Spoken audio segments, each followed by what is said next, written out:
Tout au long de la semaine sur les réseaux sociaux, on a assisté à une bataille aussi autour de déclarations de Jean-Luc Mélenchon dimanche dernier, place de la République, sur différents plateaux de télévision. Alors, ça a vraiment couru depuis dimanche jusqu'à hier soir, et ce matin, on apprend que la communauté tchétchène a décidé de porter plainte contre Jean-Luc Mélenchon. On va revivre le fil des événements, tiens, en audio. Il faut interroger sur ce qui se passe avec les Tchétchènes en France, parce qu'on a accueilli des Tchétchènes qui étaient des partisans d'une guerre civile sur fond de religion.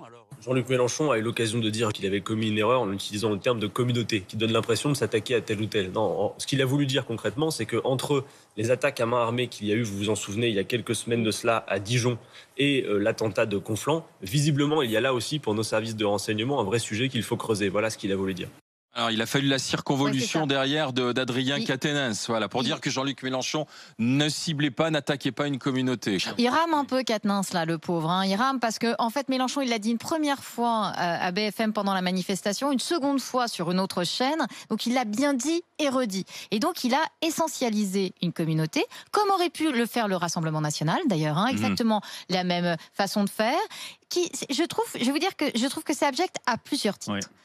C'est abject parce que, au fond, comme quand, c'était en 2016, je crois, il avait dit que les travailleurs détachés venaient voler le pain des Français. Il a cette espèce de rhétorique quasiment fasciste, par moment, et qu'on a retrouvé là. Donc là, en fait, la question, c'est pas la question de l'islamisme. Non, ça, ce serait trop compliqué à résoudre. Mais trouvons un bouc émissaire, et trouvons un bouc émissaire avec la communauté tchétchène dans son ensemble.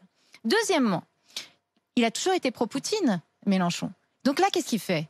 C'est géostratégique. Il dit au fond, les Français qui ont, en accueillant des réfugiés du droit d'asile tchétchènes, sont contre Poutine, et lui, il est pour. Donc si vous voulez, je trouve ça abject à plusieurs titres.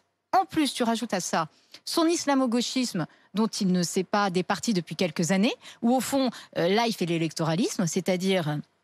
Voilà, je ne voudrais pas choquer une partie de ce vote que j'espère aspirer dans les banlieues. Donc, je ne dirais pas que l'islamisme rampant, c'est plus général. Non, le problème, ce sont juste les Tchétchènes. Donc, pour un grand républicain comme lui, pour quelqu'un qui est d'une culture incroyable, pour un mec d'une intelligence de son intelligence, en arriver là, c'est vraiment pour moi... Degré zéro. C'est pire que le degré zéro, c'est abject. Jérôme, rien à rajouter? Non, elle a tout dit. Maxime Yaddo. Ah ben il y a, on verra ce que donne la plainte, hein, parce que les représentants de la communauté tchétchène ont décidé d'aller en justice. Même si l'essentiel a été dit, il y a un excellent livre qui vient de sortir qui s'appelle La chute de la maison Mélenchon. C'est un journaliste qui l'a écrit, qui s'appelle Adrien Matou, qui résume tout du communautarisme à l'économie, à l'intérieur du clan. C'est assez brillant. Mais on est dans le docteur, voilà, le docteur Jean-Luc. Voilà, c'est ça, c'est docteur Jean-Luc. Regardez Mélenchon, c'est malheureusement les ambiguïtés qui nique son clan. Regardez les réactions qui... Alors, on n'a pas repris celles qui ont continué tout au long de la semaine depuis dimanche, mais là, depuis quelques heures, après la nouvelle sortie, surtout la communauté tchétchène qui décide de porter plainte. Tiens, Mélenchon reconnaît une maladresse sur les Tchétchènes. Il s'est rendu compte que 99% des terroristes qui ont frappé la France n'étaient pas tchétchènes. Ou bien il a vu dans les futurs Français d'origine tchétchène un futur électorat.